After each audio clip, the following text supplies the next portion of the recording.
سب سے بڑی تیاری کیا ہے کہ اپنے دلوں کو صاف کر لیں. جس دل میں نفرت ہو، بغض ہو، کسی کے لیے غصہ ہو، کسی کے لیے کیا کیا جذبے ہوں، دل صاف کرنا.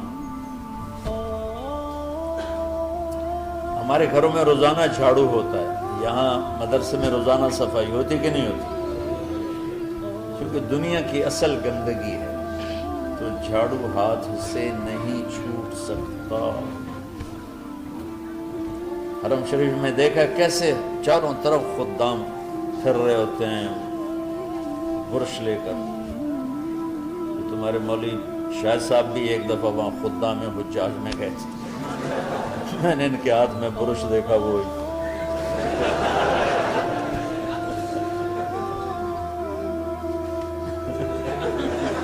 وہ حرم ہی ہے.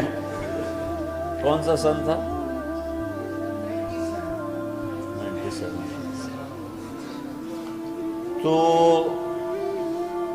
دل پہ غبار ایسے آتا ہے جیسے صحن میں غبار آتا ہے.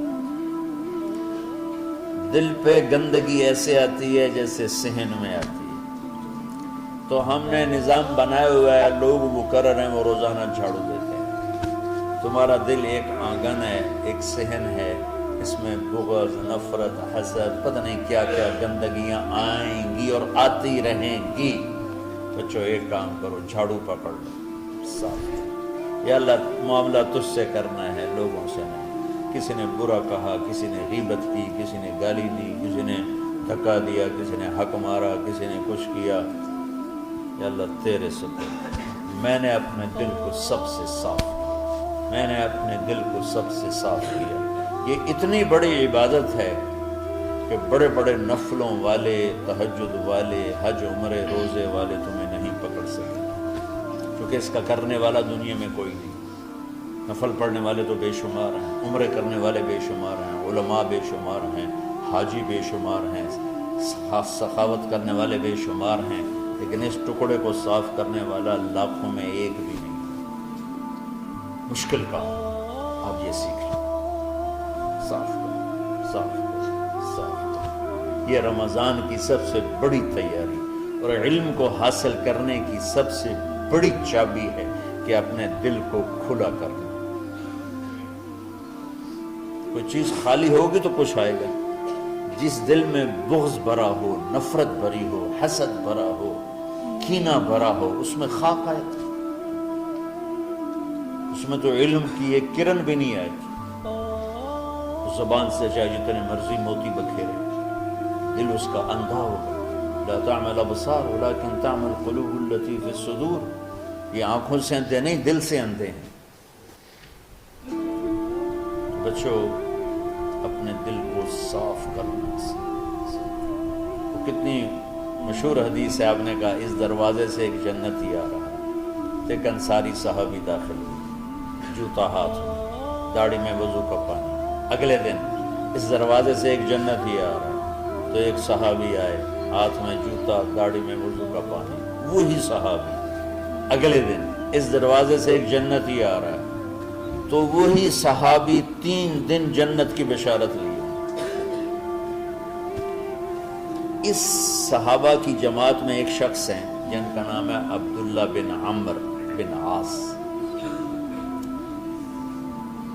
ان سے بڑا عبادت گزار صحابہ میں کوئی نہیں تھا، نہ سابقین میں، نہ متاخرین میں، نہ پہلوں میں، نہ بعد والوں میں. ان کی عبادت کیا تھی؟ ساری رات جاگنا، سارے دن کا روزہ، اور ایک ختم قرآن صبح سے شام. اتنی اللہ نے طاقت دی تھی. پھر وہ غلوب والی بات آ گئی، ایکسٹریم ہونے والی بات آ گئی. ان کی شادی والی رات حجلہ عروسی میں داخل ہو رہے ہیں، دلہن کے کمرے میں داخل ہو رہے ہیں، اور مصلی بچھا کے اللہ اکبر، اور دیر نفل پہ نفل، دیر نفل پہ نفل. ان کی بیگم نے دیکھا تو وہ بھی خیر کا زمانہ تھا، انہوں نے بھی وضو کیا اور پیچھے مصلی بچھا کے وہ بھی فجر تک نفل پڑھتے رہے. صبح ہوئی تو حضرت عمرو بن عاص رضی اللہ عنہ نے پوچھا بیٹی رات کیسی گزری؟ کہا جی ماشاءاللہ آپ کے بیٹے تو بڑے عبادت گزار ہیں، ساری رات نفلوں میں گزری۔ تو وہ ان کو شکایت کر دی۔ حضرت عمر بن عاص کو اتنا غصہ چڑھا، بیٹے کو تو کچھ نہیں کہا، کتنی حکمت کی بات ہے، سیدھے گئے اللہ کے نبی کے پاس، یا رسول اللہ یہ عبداللہ دیکھیں کیسا نادان ہے، اس کی شادی کی ساری رات نفل پڑھتا رہا۔ تو آپ کہتے ہیں ماشاءاللہ ماشاءاللہ کتنی بڑی بات ہے، نفلوں میں گزر گئی، رات بھی نفلوں میں گزر گئی۔ جیسے بعض وہ تبلیغ والے کہتے ہیں بچے کی ٹانگ ٹوٹ گئی پھر بھی گشت نہیں چھوڑا، کیسے احمقانہ باتیں کرتے ہیں۔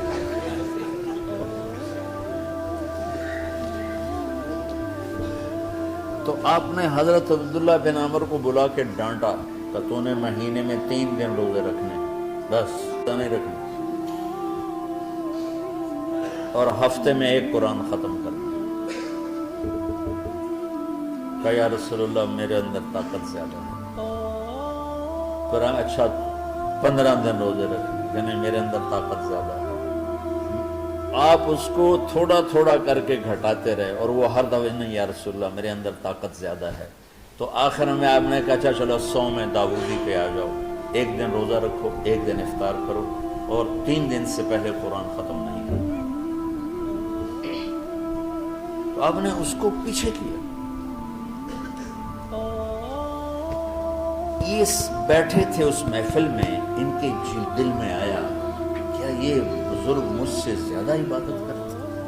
رات میں ساری جاگتا ہوں، دن روزہ رکھتا ہوں، 1 ختم کرتا ہوں، تو جنت کی بشارت تو مجھے ملنی چاہیے تھی، ان کو کیسے مل گئی؟ یہ کسی کتاب میں نہیں لکھا کہ یہ ان کا جذبہ تھا، لیکن جو کہ میں ان کی سیرت کو جانتا ہوں تو مجھے خیال آتا ہے کہ ان کی نفسیات میں یہ بات آئی ہوگی، کیونکہ صرف انہیں کو خیال آیا کہ میں جا کے دیکھتا ہوں کہ یہ بزرگ کیا کرتے ہیں۔ تو ان کے پاس پہنچ گئے، چاچا ذرا، وہ ادھیڑ عمر تھے، چاچا وہ میرے ابا تھوڑے ناراض ہیں، کچھ دن آپ کے پاس گزارنا کا، بیٹا بسم اللہ آ جاؤ۔ اب رات ہوتے ہی عشاء کی نماز پڑھ کے انہوں نے جلدی سے چادر اوپر لی اور یوں سراغ کر کے ان چاچے کو دیکھنے لگے کہ اب یہ کیا ساری رات سجدہ کرے گا، اور ساری رات روتے روتے روتے روتے مسلح گیلا ہو جائے گا، یا ساری رات رکوع کرے گا، ساری رات قیام کرے گا، ساری رات قرآن پڑھے گا، اس تصور سے یوں دیکھ لو۔ اور وہ بزرگ صحابی تشریف لائے، سرانے پہ سر رکھا، اللہم بسمک اموت و احیا، ہو گئے۔ اب یہ دیکھ رہے ہیں ابھی اٹھیں گے، ابھی اٹھیں گے، ابھی اٹھیں گے، فجر کی اذان پہ اٹھے۔ اب یہ تو حیران پریشان ہو گئے، یہ کیا؟ اس زمانے میں تو منافق تہجد نہیں چھوڑتے تھے ڈر کے مارے کہ پتہ نہ چل جائے ہمارے کفر کا۔ تو یہ چاچا جنت بھی لے گیا تو ستا بھی پیا کہ چلو کل دیکھوں گا۔ اگلی رات پھر چادر سر پہ کر کے اور یوں سوراخ کر کے لیٹے ہوئے اور دیکھ رہے۔ چاچا پھر تشریف لے اور سرانے پہ سر رکھا، اللہم بسمک اموت و احیا، فجر کی اذان پہ اٹھے۔ یہ اور پریشان ہو گئے کہ میرا نبی کا فرمان تو سچا ہے، اس میں تو شک بھی کفر ہے، لیکن عمل کیا ہے جس پر اس کو جنت کی بشارت ہے؟ 2 رکعت نفل بھی نہیں۔ اور آج کے دور میں تم میں سے ماشاءاللہ اکثر بچے تہجد پڑھتے ہیں کہ 1 رات اور دیکھوں گا، اللہم بسمک اموت و احیا، ساری رات۔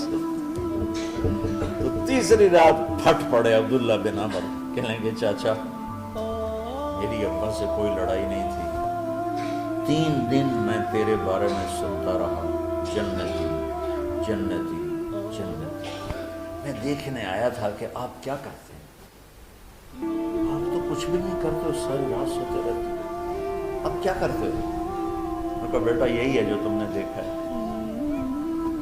اب ان کو سمجھ میں نہیں آ رہا کہ یہ جوڑ کیسے بٹھاؤں، ادھر جنت کی بشارت، ادھر ساری رات خراٹے، اب یہ اس میں جوڑ کیسے بٹھاؤں، کیونکہ نبی کی بات تو غلط ہو نہیں سکتی۔ تو اب وہ ایسے بڑے بے دل سے ہو کر واپس مڑے،